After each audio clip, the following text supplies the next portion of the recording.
In this video, we're looking at simplifying surds. I'm going to start off by going through the examples, and then at the end of the video, I'll go into more detail of what surds actually are. In question A, we need to simplify the square root of 18. That means we need to write it in this form, where A and B are whole numbers, and we want the number in the square root to be as small as possible, and we want this number out here to be as big as possible. The way to do this is to use this fact here. The square root of p times q equals the square root of p times the square root of q. What we need to do then is look at the 18 and see if we can find a square number that goes into 18. In fact, we want to look for the biggest possible square number that goes into 18. The square numbers are 1, 4, 9, 16, 25, and so on. Hopefully you've spotted that 9 goes into 18. So actually what we can do is write the square root of 18 in this form. It's the square root of 9 times the square root of 2. We're saying if you can multiply two square roots together, it's the same as taking the square root of these two numbers here, multiplied together. So since 9 times 2 is 18, the square root of 18 is the same as the square root of 9 times the square root of 2. Now the whole point of choosing a square number is that when you take the square root of it, you get a nice whole number.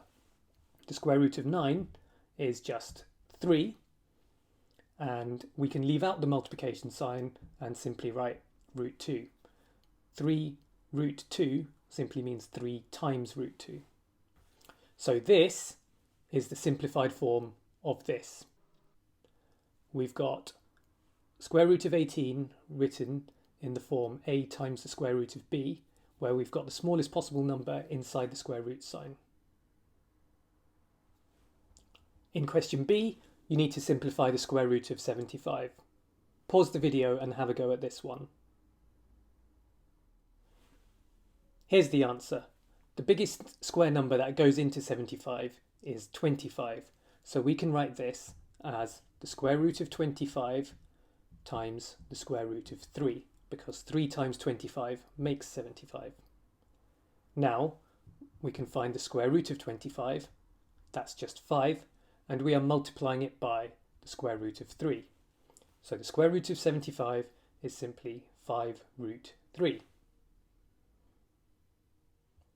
In example C, we need to simplify the square root of 8 times the square root of 10. Now, we're going to use that rule that we already know and put these together into one square root. The square root of 8 times the square root of 10 is the square root of 80. We haven't finished yet, however. That is not written in the form a root b, with the smallest possible number in the square root. What we need to do is look for the biggest square number that goes into 80. The answer to that is 16. 16 times 5 is 80, so the square root of 80 is the same as the square root of 16 times the square root of 5. The square root of 16 gives us our nice whole number, that's 4, and the square root of 5 is just root 5. In question D, you need to simplify the square root of 44 times the square root of 77. Pause the video and have a go at this one. Here's how I would do this one. I wouldn't just multiply those two straight away, because 44 times 77 is actually going to be quite a large number. What I'm going to do instead is split them both up. So the square root of 44 is the square root of 4 times the square root of 11. And then we're multiplying that by the square root of 7 times the square root of 11. Now, the square root of 4 is just 2. The square root of 11 times the square root of 11 later on is just going to be 11. The whole point of a square root, remember, is that when you times it by itself, it gives you the number inside. So we've dealt with the square root of 4, we've dealt with both of the roots of 11, and we still need to multiply by root 7. Tidying this up, we get 2 times 11, which is 22, and we're multiplying that by root 7. And remember, we can leave out the multiplication sign here. So this would be a way of doing it without getting into a messy calculation trying to work out what 44 times 77 is. For those of you wondering what surds are, this is the definition. A surd is an irrational root. In this video we only looked at square roots, but a surd technically includes any kind of root, cube roots, fourth roots, and so on. But they need to be irrational. To understand what this means, let's first have a look at what rational means. Rational numbers can be written in the form p over q, where p and q are whole numbers. So what kind of numbers are rational? Well, straight away we can see that every single whole number is a rational number. Let's take 57 for example. I could write 57 as 57 over 1. It's in the right format. I've got p over q and they're both whole numbers. So every single whole number is a rational number. In the same way, any fraction you can think of is a rational number, as long as you've got whole numbers as your numerator and denominator. For example, 2/3.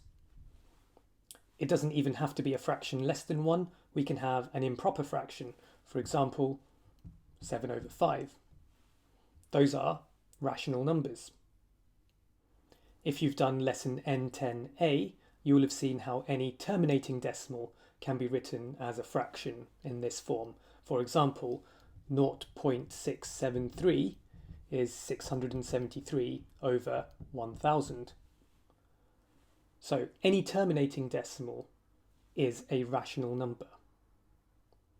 It's not just terminating decimals that are rational numbers, however. Repeating decimals are also rational numbers, even though the decimal expansion goes on forever. For example, 0.3 recurring is 1/3. That decimal goes on forever, but it's still a rational number because it can be written in the correct form. It's not just simple recurring decimals like that, but any recurring decimal you will see in lesson N10b can be written as a fraction, and therefore those are also rational numbers. So if we've got whole numbers, we've got fractions, we've got terminating decimals, and we've got decimals that go on forever but have a repeating pattern, all as rational numbers, what kind of numbers are not going to be rational? Well, those are going to be numbers where the decimal expansion goes on forever without repeating. One example of an irrational number that you might have come across is pi. Now pi has a decimal expansion that starts off like this. It's 3.1415926 ... Now this goes on forever and it never repeats. You cannot write this as a fraction exactly. So this is an irrational number. Now it's not just numbers like pi that are irrational. If you take the square root of any whole number, as long as it's not a perfect square, you will get an irrational number. You can't write it in the form p over q, where p and q are whole numbers. That also means that that square root, if you wrote it out as a decimal, would have a decimal expansion that goes on forever. For example, the square root of 2 begins 1.414 and goes on forever without any kind of repetition. Just be really careful. Not all square roots are going to be surds. We know that the square root of a perfect square is going to give us a nice whole number, so the square root of 25 is not a surd. Also, you can have square roots of things like this. The square root of 6.25, for example, is actually 2.5, and that is a rational number. That is a terminating decimal, so this is not a surd either. You just got to be careful. I've just been talking about square roots, but remember, surds include cube roots and fourth roots and so on. A surd is simply any irrational root. To recap then, the square root of any whole number, as long as it's not a perfect square, is going to be a surd. For example, the square root of 17 is a surd because 17 is not a square number. You just need to be careful, however, when you are dealing with decimals and fractions. For example, the square root of 9/4 might look like something nasty, but that is actually simply 3 over 2, which is clearly a rational number.